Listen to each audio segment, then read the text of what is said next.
this really shows that actually we are degenerating into a kind of a colonial state where life did not really matter.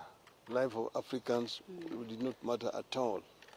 Because there's no reason why police should use this kind of force against unarmed citizens who are merely exercising their democratic right.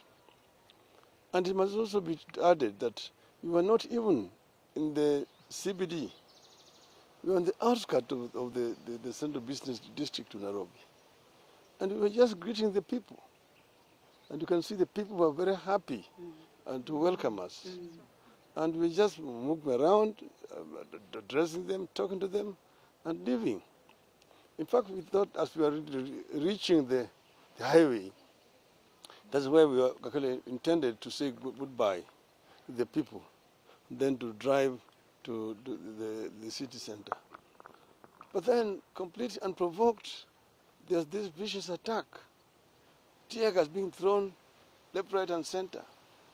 And it continued raining for a very long time. Got then live bullets.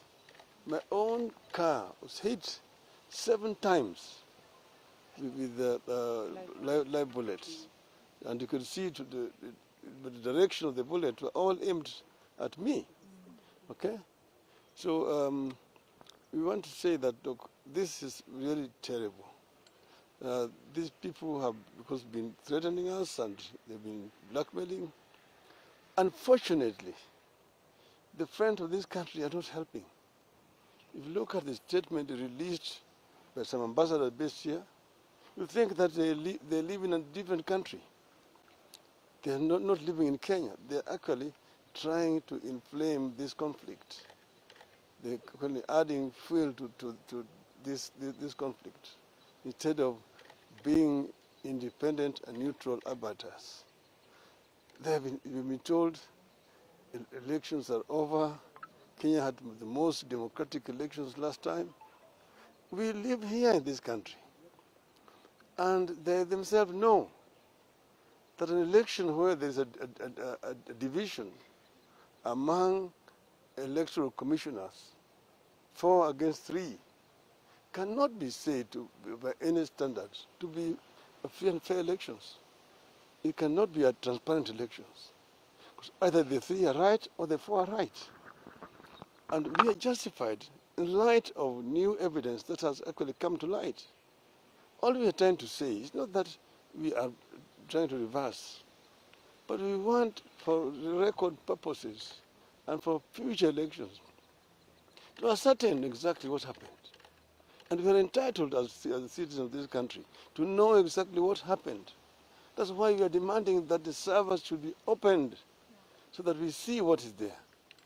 We will bring our experts. They can also bring their experts so that a forensic audit is done to the server so that any doubt is actually put to rest. This is all that we have said. And then we've also said that the 4 commissioners who were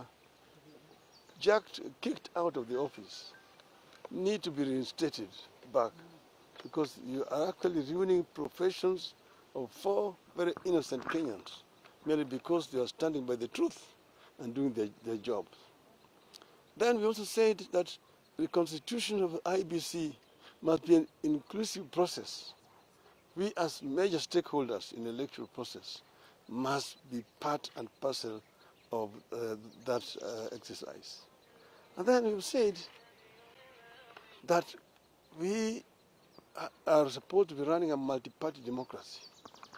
Multi-party democracy means that parties respect each other. You don't go out to be poaching members of other party. Members of parliament who are elected on a particular party's or a coalition ticket must stick with the coalition to the life of that parliament. If they want to change sides and cross the aisle, they need to resign and go back to the electorate and get a fresh mandate. This is how democracies work around the world. And so we're saying that this poaching of members of parliament must stop forthwith. And all those members of parliament who have expressed publicly that they are no longer part of the Azimio coalition need to resign and by elections held in all their constituencies. This is a must.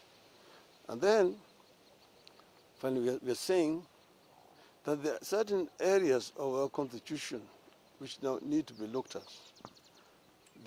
Remember, we had the BBI, which was shot down by the Supreme Court, but it was not that BBI was relevant. It was because of a mere technicality, but the process. So that needs to be brought back to the table. So we are a very reasonable people. We believe we've got very valid reasons why we need to have a conversation.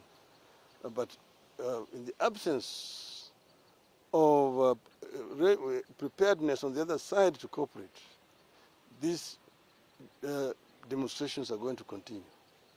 And on Monday, there's going to be another demonstration, and the mother of the demonstrations.